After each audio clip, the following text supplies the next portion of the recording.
Impressionnant cette page d'évangile.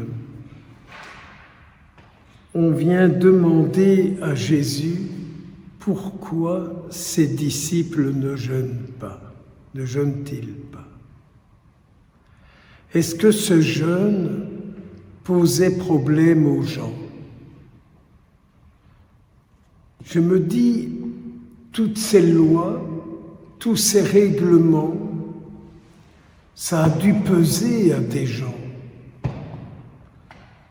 Vous savez, ces règlements un peu style recette, si tu fais ça, tu obtiendras ça. Et donc, on donne parfois à des gens toute une série de recettes comme ça pour obtenir ce qu'ils ont besoin.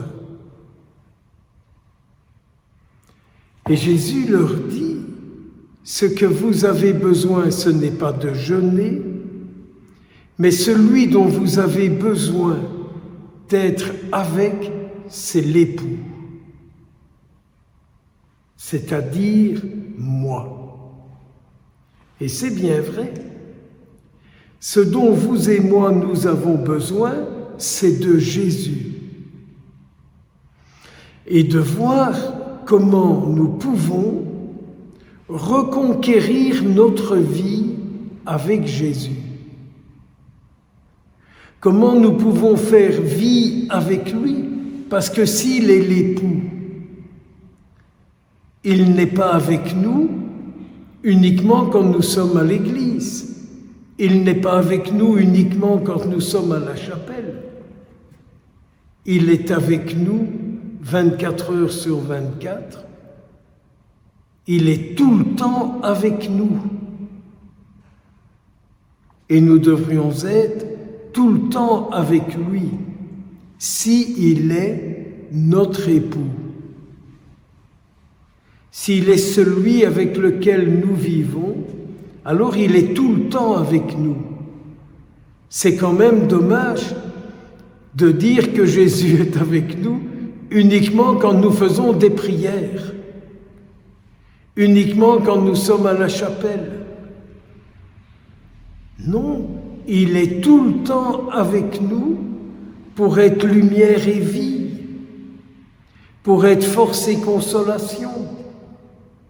Il est tout le temps avec nous pour nous guider, pour nous garder sur des chemins où on ne se démolit pas, où on ne se fait pas de mal et où on ne fait pas de mal. De temps en temps, il faut qu'on se rende compte de ça, qu'on peut faire du mal, ou peut-être qu'on fait du mal, ou qu'on a fait du mal, et que ce mal fait reste fait, parce que nous n'avons pas encore trouvé comment le réparer. Et alors Jésus dit, ne croyez pas qu'une petite rustine va tout réparer. Vous pouvez réparer un trou, vous pouvez réparer un accrochage, vous pouvez réparer une blessure, vous pouvez réparer un mal que vous avez fait, c'est bien, c'est formidable. Mais si vous-même, vous n'êtes pas totalement renouvelé, vous risquez d'encore faire du mal, d'encore faire souffrir, et vous-même d'en souffrir. Donc, ce dont vous avez besoin, c'est d'être totalement renouvelé.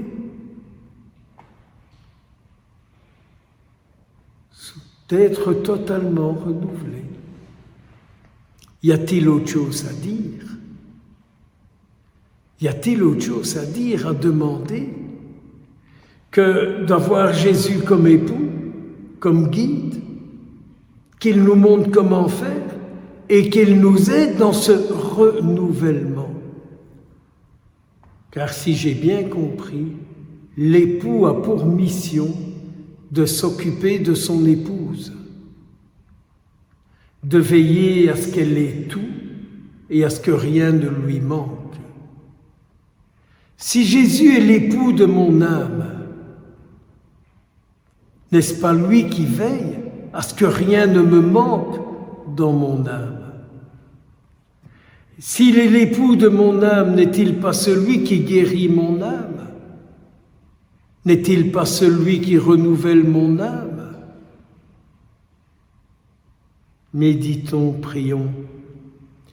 Et aujourd'hui, tout au long de cette journée, soyons attentifs à la présence du Seigneur et à ce renouvellement qu'il se propose de faire en chacun de nous.